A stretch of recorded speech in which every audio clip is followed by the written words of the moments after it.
આપણે લાસ્ટ સ્ટોરીનું વાંચન કરીશું. વાર્તાનું નામ બોલો બેટા. હાથી અને બકરી. હા, આંગળી મૂકીને વાંચો. ઝાડ નીચે એક હાથી સૂતો હતો. ખિસકોલી અને સસલું ત્યાં રમતા હતા. સસલાએ જોયું કે હાથી ઝાડ નીચે સૂઈ રહ્યો છે. રમતા રમતા તે બંને હાથીની પીઠ પર ચડી ગયા. એટલામાં ત્યાં એક બકરી આવી.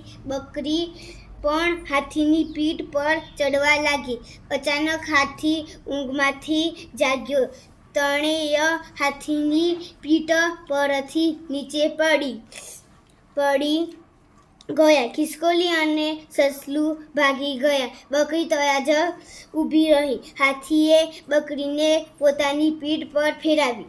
નામ છે બેટા વાર્તાનું? મરઘી અને મગર. વાંચો, આંગળી મૂકીને વાંચો. એક મરઘી હતી. તેને તરસ લાગી. તે નદી પાસે પાણી પીવા ગઈ. નદીમાં એક મગર રહેતો હતો. મરઘી નદીમાં પાણી પીવા લાગી. મગરે બોલી, હું તને ખાઈ જઈશું. મરઘી ડરી ગઈ. તે બોલી, મને છોડી દો, હું તો તમારી બહેન છું. મગરે મરઘીને જવા દીધી. મગર વિચાર કરવા લાગ્યો. તેણે મરઘીને કેમ જવા દીધી? એટલામાં એક ગરોળી ત્યારે આવી. મગરે ગરોળીને પૂછ્યું, બોલી, તો મરઘી મારી બહેન કેવી રીતે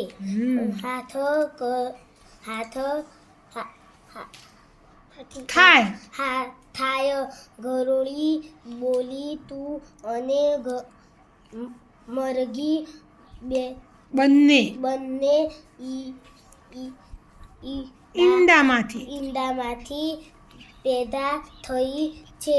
એટલામાં તેમે ઉતાવળ નહીં કરવાની બેટા, શાંતિથી વાંચો. ભાઈ બહેન તમે બંને ન જોડેલો છે. બંને ભાઈ બહેન છો. વાર્તા છે બેટા? ચકલી. હા, વાંચો. એક ચકલી તળાવમાં પાણી પીવા ગયો. પાણી પીતા પીતા તે તળાવમાં ડૂબવા લાગી. એટલામાં એક બિલાડી આવી. ચકલી બોલી, બહેન, મને બહાર કાઢી લે. બિલાડી બોલી, બહાર તો કાઢી દઈશ, પણ હું તને ખાઈશ. ચકલી બોલી, સારું, મને ખાઈ લેજે. બિલાડીએ ચકલીને બહાર કાઢી. બિલાડી બોલી, હવે ખાવું. ચકલી બોલી, પહેલા મને સુકાય જવા દે, પછી મને ખાજે. તો અત્યારે તો પીછા તારા મોઢામાં ફસાય જશો. બિલાડી રાહ જોતા સૂઈ ગયા. ચકલી